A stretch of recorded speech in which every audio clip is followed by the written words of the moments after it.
Bem-vindo ao Especial Saúde. Hoje vamos falar da proteção de patente e do respectivo incentivo à inovação terapêutica e vamos também falar, nos mitos da saúde, do espaço Harvard Medical School Portugal, da vitamina C e vamos tentar perceber se ela faz bem a quase tudo, como se costuma dizer.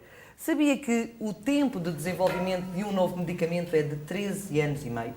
E sabia que o custo médio para esse mesmo fármaco entrar no mercado ronda os 1.000 milhões de dólares?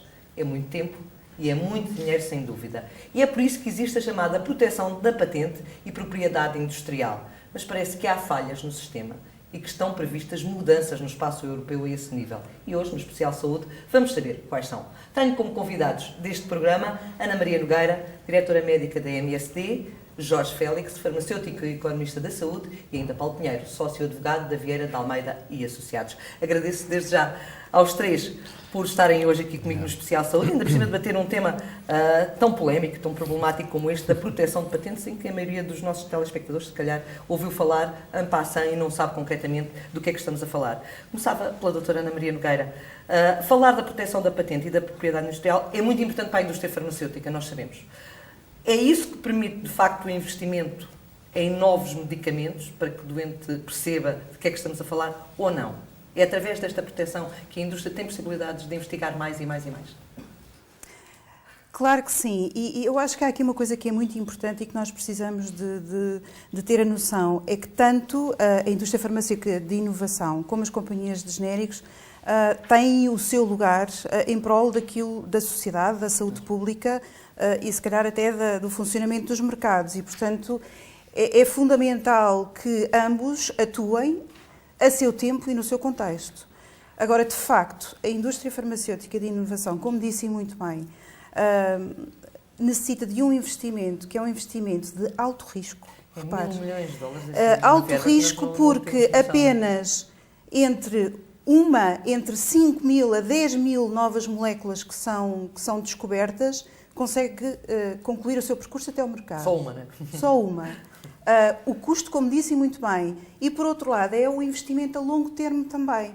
E, portanto, é necessário um grande investimento e é necessário que esse investimento seja incentivado e protegido para que possa haver o resultado que é um contributo muito importante para a saúde pública, tanto do ponto de vista do aumento da longevidade como a diminuição da mortalidade. E há N exemplos que lhe poderia dar sobre isto. O doente sem perceber, ou o utente sem perceber, esta proteção de patente é muito importante para ele. Obviamente que sim. E hoje, repare, nós estaríamos aqui a falar de genéricos se não houvesse proteção de patente e se não houvesse indústria de inovação. Dr. Jorge Félix, bem-vindo também. As pessoas não percebem muito bem estas contas que são feitas, não é? Dizendo que, de facto, então, se eu vou pagar mais caro pela inovação, como é que depois me vêm dizer que a proteção de patente é importante se eu posso ter o genérico? Há aqui muita confusão na cabeça das pessoas, não é? Pois, acaba por haver, porque estamos a falar de realidades totalmente diferentes. Claro. Não é? Os medicamentos inovadores e os medicamentos genéricos. Os medicamentos inovadores são aqueles que mais rapidamente chegam ao mercado e que vêm, muitos deles, suprir lacunas que existem ao nível terapêutico. São medicamentos extremamente importantes para se avançar em termos médicos, avançar no conhecimento da ciência, por assim dizer. Os medicamentos genéricos também têm o seu papel, são fundamentais, por exemplo, quando se, no fundo, expira esta regra que a sociedade instituiu para recompensar quem faz a investigação. A proteção de patente é igual em todo o espaço europeu, por exemplo, ou não? Devia perguntar isto, se calhar, ao Dr. Paulo. Mas, eu não sou, talvez, a pessoa mais indicada para responder isso, mas a sensação que tenho é que o sistema atual permite variações nestes períodos de proteção da patente. E essa proteção da patente, no fundo, serve para rentabilizar, não é? Para ajudar a rentabilizar. Acaba por ser um incentivo que se dá a quem quer ser inovador. É um incentivo para continuar a fazer nova investigação, para surgir com novos medicamentos. Não nos podemos esquecer que a saúde da população só pode evoluir se coisas novas evoluírem, porque senão o que é que podemos aspirar? A fazer tão bem quanto possível aquilo que temos vindo sempre a fazer. É esta inovação que traz o incremento, a esperança de vida das populações no futuro tenderá a aumentar, mas também se houver estes novos medicamentos a entrar no mercado. E outra coisa que é muito importante, né? Muitas vezes culpa-se a indústria farmacêutica, de facto, de ser muito comercial e trabalhar muito com base no marketing, mas a verdade é que se não for a indústria farmacêutica a fazer inovação, não há quem faça. A maioria dos Estados não faz. Pois, exatamente. Temos dados muito curiosos. Por exemplo, não sei se é do conhecimento geral, mas a indústria farmacêutica é responsável por 20% do investimento mundial em investigação e desenvolvimento. Claro. Mais do que a indústria da eletrónica, a indústria do software, a indústria dos automóveis, sozinha representa 20% dos investimentos mundiais, qualquer coisa como 74 mil milhões de euros anualmente. Claro.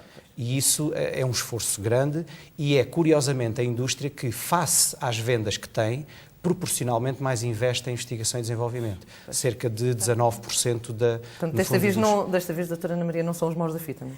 Não, e repare, há uma coisa aqui que o Dr. Jorge Félix disse e que é extremamente importante e que é exatamente isto. Por exemplo, o aumento da esperança média de vida. Se nós nos lembrarmos, nos anos 50, relativamente agora, há um aumento de cerca de 17 anos na esperança média de vida.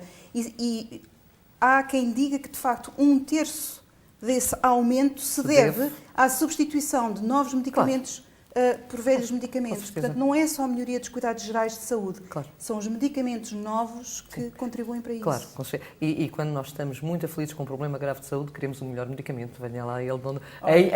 Aí não há ninguém que nos venha dizer o contrário. Ora bem, como certamente já reparou, temos connosco um jurista a que eu já fiz referência, Dr. Paulo Pereira, muito obrigado. E a sua presença aqui prende-se também com esta análise que passa muito pelos juristas e pelos advogados e por tudo isso. Há quem tente ultrapassar as regras do jogo. Não é só aqui. Em todos os campos isto acontece muitas vezes. Nós sabemos que há empresas da indústria farmacêutica que avançaram já com previdências cautelares em Portugal para repor situações menos corretas. E eu juntava, e depois peço-lhe a sua opinião sobre isto, porque sei que o senhor também é um dos advogados que está com alguns destes processos, talvez com a maioria. E queria também juntar a isto uma frase recente do presidente do Infarmed, Dr. Jorge Turcal, que afirmou sobre esta situação que Portugal pouparia 10 milhões de euros por ano se desbloqueasse a entrada no mercado de 46 substâncias ativas sem genérico. Portanto, aqueles medicamentos a que nós nos estamos a referir. A palavra é sua. Vou começar um bocadinho antes dessa frase do professor Jorge Turgal, depois vou lá parar. Eu acho que o ponto fundamental, já aqui foi dito, é se queremos ou não proteger a inovação. Esse é que é o ponto fundamental, porque depois tudo o resto é um encadeado lógico a partir desta primeira premissa. Claro. Não é? E pronto, e se juntar a estratégia de Lisboa, que na generalidade dos setores da atividade económica promove a inovação como o primeiro dos fatores para o aumento da competitividade na Europa. Não é? Se juntar isso com o facto de ser a inovação na área farmacêutica a que mais tem contribuído nos últimos tempos e que presumivelmente mais contribuirá nos próximos para a melhoria da saúde, da obtenção de ganhos em saúde, tem aqui uma primeira premissa que é fundamental. Os Estados europeus, o mundo ocidental em geral, quer promover a inovação na área farmacêutica. Queremos promover. Muito bem. Depois tem outras considerações que tem que ter. A primeira das quais é o custo. Promover é muito caro. A invenção de um medicamento é um processo muito complicado, muito moroso e muito caro. E muito arriscado. Porque pode investigar durante anos a fio e bater na trave num ensaio clínico e o trabalho de anos e os milhões de euros vão para ali. E além de ser muito arriscado e muito caro, tem uma fragilidade, que é imitável. Isto é, a partir do momento em que põe um medicamento no mercado, qualquer outra empresa pode, sem ter todos os custos, e portanto, o custo de fabrico de uma pastilha, de um medicamento, seja qual for, é barato. E aqui é que entra o problema. E portanto, aqui é que entra o problema. O que é que está acontecendo em Portugal? Deixa-me só... Vai lá chegar, não é? Vou lá chegar agora mesmo. É só para te explicar o seguinte. Pode recompensar quem investe em inovação de várias maneiras. A patente é apenas uma delas. É aplicável em todos os setores da atividade e também neste. Não é? Que é dizer, quem investigou com sucesso e conseguiu pôr um produto que faz bem à saúde das pessoas no mercado, tem direito, durante alguns anos, a vender esse produto exclusivo. Não é vender ao preço que quer. Não é vender ao preço que quer. Porque os preços dos medicamentos são regulados pelo Estado. É vendê-lo exclusivo. E, portanto, pode encontrar outro mecanismo de recompensa das empresas que investigam, não é? O Estado pagar um FII, por exemplo, chega ao FII e diz, olha, este medicamento vale não sei quantos milhões de euros, estamos lá. E qualquer pessoa pode fabricá-lo e vendê-lo. Mas neste momento, o sistema jurídico, em todo o mundo ocidental, passa pela proteção das patentes. Se queremos inovação, e se o esquema de remuneração da inovação é este, O que não podemos depois é não aceitar o custo que isto tem. E isto tem um custo. E aqui é que chegamos ao basilis da questão. O que é que está a acontecer em Portugal? O que está a acontecer em Portugal e em muitos outros Estados é que há aqui uma tensão grande entre as empresas que querem defender a validade da sua patente até ao último dia, como é evidente, porque durante esse tempo beneficiam dos direitos conferidos pela patente, e as outras empresas que também legitimamente querem desafiar a validade da patente e entrar nesses mercados o mais cedo possível. Claro, são mercados apetecíveis. Mas a situação não está legislada? Não... Está muito legislada. Mas porquê que há falhas no sistema? Não sei se há falhas no sistema. Sim, há uma falha no sistema, mas há uma tensão natural. Quer dizer, às vezes há um certo drama que se faz à volta disto, como se esta tensão não existisse. É claro que há aqui uma tensão natural. Entre as empresas de genéricos, não há nada mais legítimo no mundo do que fazer e vender genéricos. Só que o genérico, pela própria natureza, pela própria definição legal, é um produto que deve ir para o mercado quando expirar a patente. Portanto, o que é que a grande tensão que existe é nos anos que antecedem o fim da patente. Poucos anos, não é? Exatamente, ser questionada a validade da patente. Quantos casos existem em tribunal? Há muitos casos, porque há muitos pedidos de patente, de autorização de introdução no mercado, de genéricos que são, no entender das companhias que são detentoras das patentes das substâncias ativas ou dos processos em causa, que são violadoras dessas patentes. Portanto, há muitos. Há muitos casos. Efetivamente. Como é que se resolve este problema? Mesmo com o tribunal e pronto, e mais nada. Não há outra forma de resolver. Pois, não há outra forma de resolver. São litígios que emergem entre as empresas, que são naturais na tensão pela disputa de mercados que representam para as empresas boas oportunidades. Não é? Isto resolve-se de uma maneira que é os tribunais funcionarem. Quer dizer, nós tivemos um Tribunal de Comércio em situação de ruptura. Tivemos e temos. Em situação ver se não se resolveria de outra maneira. Doutor Ricardo, não se poderia resolver com uma política de medicamento mais correta? Eu acho que, em parte, se poderia resolver, porque, tanto quanto é do meu conhecimento, parte substancial dos problemas são gerados por atos administrativos. Ou seja, por diferentes interpretações daquilo que vem na lei.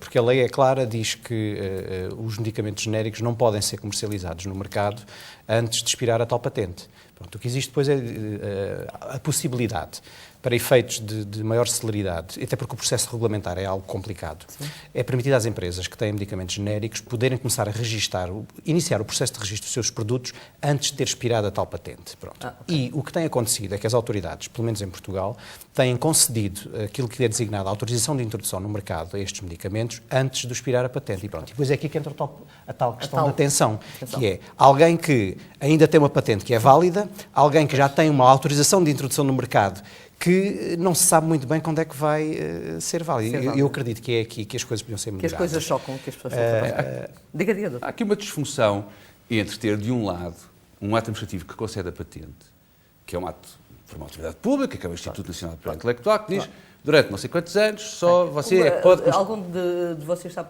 quantos anos tem em Portugal? O doutor... 15? 20 anos. Mas espere, 20 anos, mas desses 20 descontam todo o calvário da aprovação do medicamento. Não é 20 anos de investigação. Claro. Portanto, muitas vezes o período útil de validade de uma patente enquanto exclusivo de comercialização é muito curto. É muito curto. Há pouco, acabou por não falar na frase do Dr. Jorge Trugali para não analisar. Eu volto a repeti-la. Ele afirmou que em Portugal poupar-se-ia 10 milhões de euros por ano se desbloqueasse a entrada no mercado de 46 substâncias ativas sem genérico. Isso pode ser rigorosamente verdade. A pergunta anterior, e talvez mais pertinente, que é importante fazer, é se esses genéricos seriam legítimos.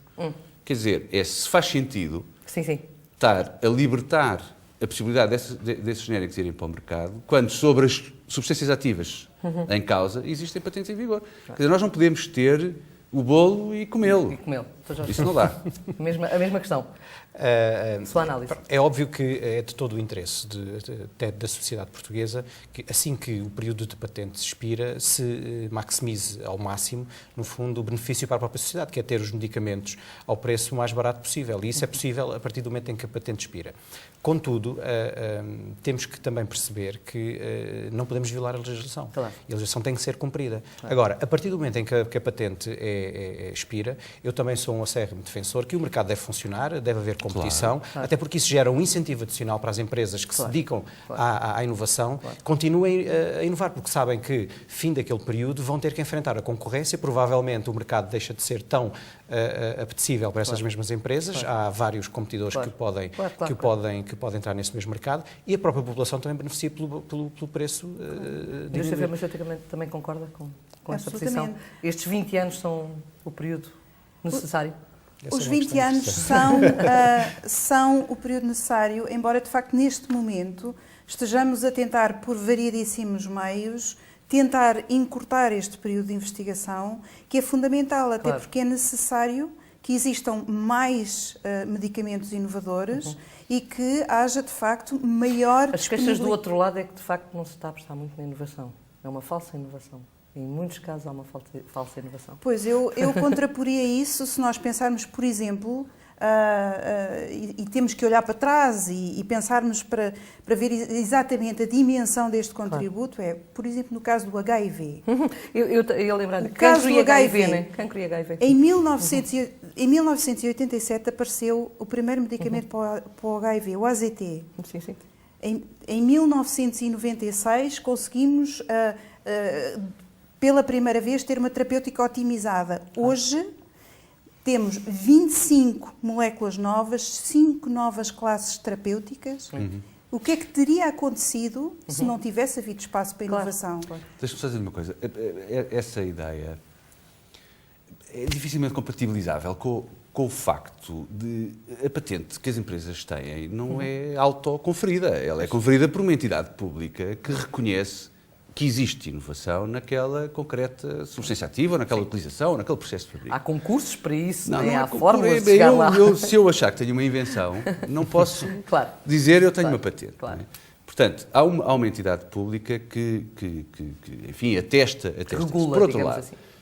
Dizer que não há inovação, quer dizer, a grande inovação não existe efetivamente todos os dias, nem todos os anos, não é? Quer dizer, ao longo da história, houve grandes avanços das penicilinas, ou antes disso da aspirina, ou não sei o que foram enormes passos de gigante, não é? Agora, a inovação que hoje em dia é feita no cancro é uma inovação incremental. É que vai sendo ganho, porque vão sendo ganhas pequenas batalhas, não é? E essas batalhas, que às vezes... Não se pode exigir inovação se não se não, faz investigação. É só inovação, não é inovação completamente revolucionária, é chamada inovação incremental, quer dizer, são pequenos passos. Concordo que a inovação surge por pequenos passos, mas há aqui uma questão também que eu gostava de abordar, que é a seguinte, que é como arranjar uma forma expedita e útil de recompensar estas empresas que se dedicam à inovação. Neste momento temos o sistema das patentes, que tem vindo a ser, por assim dizer, esmagado na questão dos prazos, ou seja, há alguns anos atrás as empresas enfrentavam uma componente regulamentar não tão incisiva quanto acontece neste momento, ou seja, o que é que acontece? O período útil de comercialização do produto acaba por estar reduzido e isso também gera um incentivo e uma pressão adicional nas empresas para que, durante o período em que têm, no fundo, aquele monopólio que lhes é autorizado para poderem rentabilizar aquele seu investimento, tenham que ser bastante mais agressivas para conseguirem fazer a rentabilização desse mesmo investimento. Pronto. E esta é uma questão muito interessante. Como é que os Estados conseguem, no fundo, ou têm conseguido financiar, dar a volta à situação, financiar esta inovação? Através, no fundo, de mecanismos de regulação do preço. Pronto. E uma questão que também é muito interessante aqui avaliar é como é que se define, como a Marina há pouco disse muito bem, a questão da inovação. O que é inovação? O que é inovação? Não é? Como é que nós conseguimos valorizar? Porque há pequenos passos, há grandes passos. Como é que se consegue fazer esta valorização? Neste momento, o que é que nós temos? Temos que, por exemplo, países como o nosso, que tendencialmente são adotadores tardios desta mesma inovação, acabam, se calhar, por inconscientemente não incentivar, como eventualmente se poderia incentivar, o aparecimento de mais inovação. Um caso que foi há pouco tempo muito falado é a questão dos medicamentos órfãos, ou seja, são medicamentos que se reconhece que muitas das vezes são verdadeiras inovações, mesmo que para pequenos grupos da população. Para nichos. Exatamente, para nichos de população, mas entendeu-se que em termos regulamentares se devia acelerar o processo de autorização precisamente para permitir às empresas a tal rentabilidade num mercado que não é um mercado muito acessível. E está um caso em que também para os doentes é muito importante ter um medicamento que lhes sirva, porque Senão, não há nada, não é? O objetivo do doente é ter o medicamento quando necessita dele e, se possível for, que a sociedade se responsabilize também financeiramente pelo pagamento desse mesmo medicamento. Já voltamos ao nosso debate. Antes da continuação do debate que estamos a ter, um debate mesmo muito interessante, temos aqui um apontamento que nos vem do Parlamento Europeu. A União Europeia vai avançar com a criação de um sistema comum de patentes, mesmo depois de o Tribunal de Justiça ter declarado que este é incompatível, digamos assim, com o direito comunitário. O Especial Saúde foi saber, junto de Maria da Graça Carvalho, deputada do Parlamento Europeu, o que se passa e qual o ponto da situação. Ora, veja. O sistema de patentes é essencial para a introdução dos resultados científicos no mercado. Na Europa, o registro de patentes custa 10 vezes mais do que nos Estados Unidos, o que é um desincentivo muito importante. As PMEs inovadoras são quem mais necessita de utilizar este sistema de patentes. Os jovens investigadores e os laboratórios de pequena dimensão são quem tem mais condições de produzir as patentes. É urgente reduzir a pesada e dispendiosa burocracia instalada à volta dos sistemas de registro de patentes na Europa. Neste sentido, o Parlamento Europeu deu recentemente luz verde a um grupo de Estados-membros, entre os quais Portugal, para avançar para a criação de um sistema comum de patentes. Esta é a segunda vez da história da UE que se recorre a um mecanismo denominado cooperação reforçada, que permite a um grupo de 9 ou mais países progredir numa matéria anteriormente bloqueada no Conselho. No final do ano passado, 12 Estados-membros decidiram avançar para a criação de uma patente unitária no âmbito da cooperação reforçada.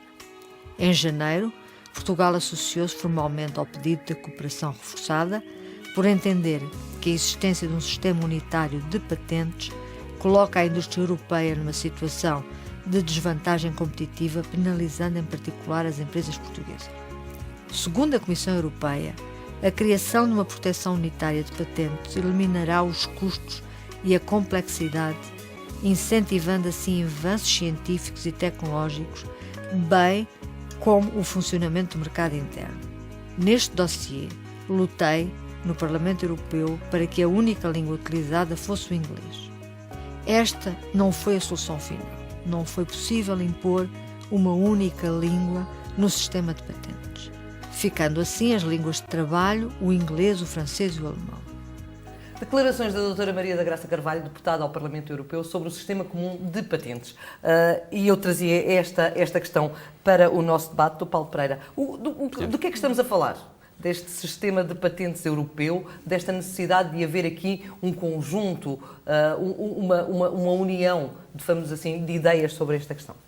Estamos a falar de um esforço de, em vez de uma empresa que tem uma invenção, ter de a registar em 20 e não sei quantos países, percorrendo o calvário administrativo que isso significa. Aquilo que estávamos a falar há pouco. E de custos, não é? Nomeadamente com traduções para todas as línguas da comunidade, de toda a documentação técnica, científica, jurídica, que incorpora um processo de patente, e tudo isso é centralizado e atestado apenas uma vez, com validade jurídica, com efeitos jurídicos que se projetam igualmente em todos os países. É uma boa ideia. É uma boa ideia para si, eu a sua acho opinião. Que sim. Eu também acho que é uma boa ideia e temos garantias de que, em princípio, as coisas vão funcionar muito bem. Mesmo havendo guerras, não é, internas entre o Tribunal e a própria Comissão Europeia e tudo isso. Pois eu acho que essas guerras ficariam muito mais uniformizadas e o resultado depois dessas guerras mais rapidamente disponível para a população se as coisas ficassem mais uniformizadas. Eu recordo, por exemplo, o sistema de aprovamento dos medicamentos neste momento nos diferentes países da Europa está totalmente uniformizado e tem corrido muito bem, ou seja, há uma decisão central da Agência Europeia do Medicamento relativamente à autorização de introdução dos medicamentos no mercado e ela é praticamente adotada por todos os países e tem funcionado muito bem. Porquê é que não termos um sistema deste ao nível das patentes? Portanto, eu recordo que isto eventualmente pode ser uma mais-valia muito interessante para, por exemplo, para países que tendem a adotar tardiamente estes medicamentos porque a pressão vai se gerar, ou seja, dado que a patente vai expirar, em princípio, se isto for para a frente, como é óbvio, em todo o espaço comunitário ao mesmo tempo, isso coloca uma pressão adicional nas empresas para que também localmente, ao nível dos diferentes países, se consiga o financiamento mais rápido para que, no fundo, aquele período autorizado de monopólio resulte em prol da empresa. Toda esta discussão que nós estamos a ter aqui, se calhar fica resolvida com a criação deste sistema ou não? Não necessariamente. Porque, não necessariamente, não é? O que temos aqui em questão é, no fundo, é um sistema que está instituído e que já vem desde a década de 50, 60, que é, no fundo, a atribuição da patente como forma de recompensar o investimento para a inovação. Porque existem outros métodos, há quem sugira métodos alternativos para remunerar estes incentivos. O Dr. Paulo há pouco já falou num deles. Há um outro que também tem vindo a ser sugerido e que dificilmente poderá entrar em prática, que é a investigação ser feita pelos governos, ou seja, os governos fariam as investigações, desenvolveriam e investigavam estas novas moléculas e depois, a partir daí, gerava-se o conhecimento que era de utilidade pública e qualquer empresa podia produzir esses medicamentos. Seria o ideal, se calhar, mas é utópico, não é? Não sei se seria o ideal. Aquilo que nós sabemos é que o sistema atual funciona e com o sistema atual temos tido um afluxo relativamente constante de novas moléculas ao mercado, de novos medicamentos. Com um sistema destes, mais de natureza pública, eu duvido muito que a coisa funcionasse, porque quem é que seriam os Estados que teriam real capacidade para fazer esses investimentos? Portugal não era de certeza. 4 ou 5 países em termos mundiais e depois esses países fariam todo o investimento e todo o esforço necessário e todos os outros depois aproveitariam.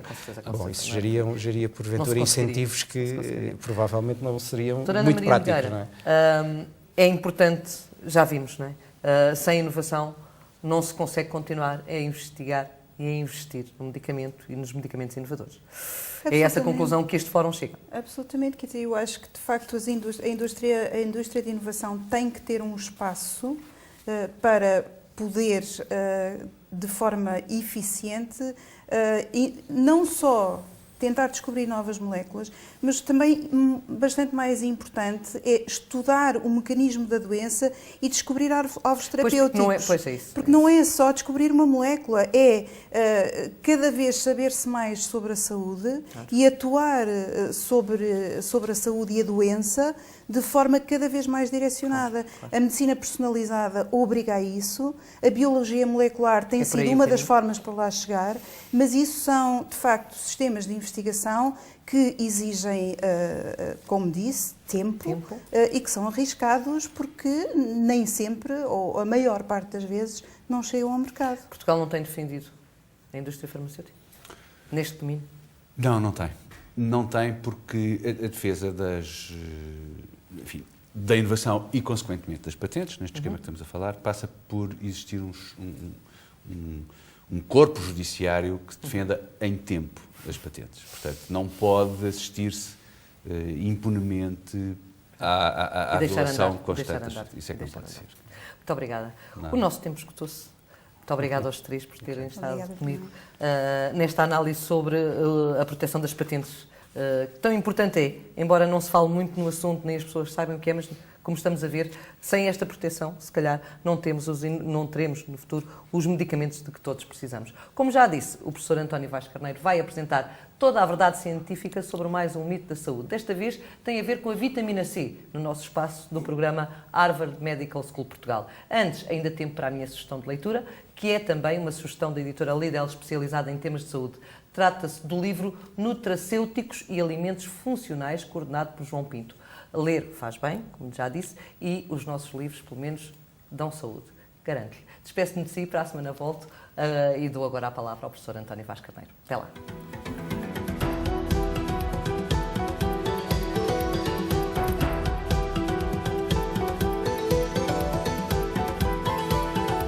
Saudações. Do programa Harvard Medical School, eu sou o professor António Vaz Carneiro. Nos campos do conhecimento humano existem muitos mitos e muitas crenças, e isso é particularmente assim no campo da saúde.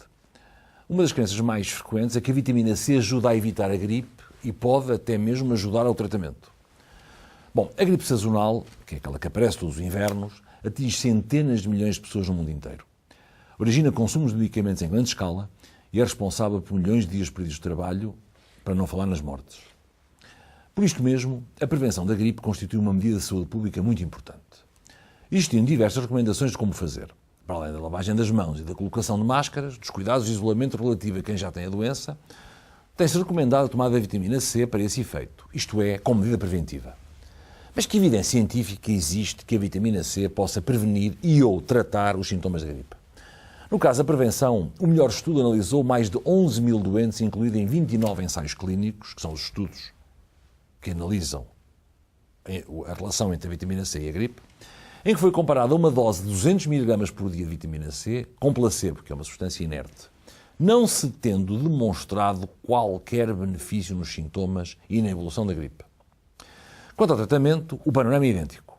Na mesma revisão sistemática da literatura já citada, em 3.300 episódios de gripe, a tomada de vitamina C não melhorou os sintomas nem a duração da constipação ou da gripe. Portanto, a conclusão a tirar destes estudos é que a vitamina C é inútil para a prevenção e tratamento da gripe, não devendo, por isso, ser tomada para este fim. Se tem receio de apanhar a gripe, então o melhor é lavar as mãos com frequência a partir do mês de outubro, até à primavera.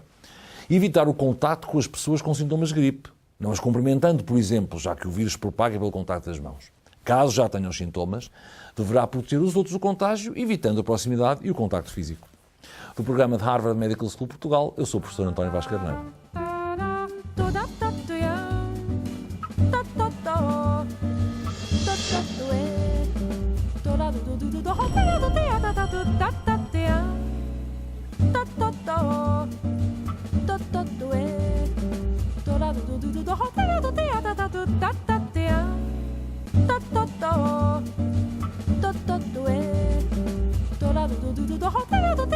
Do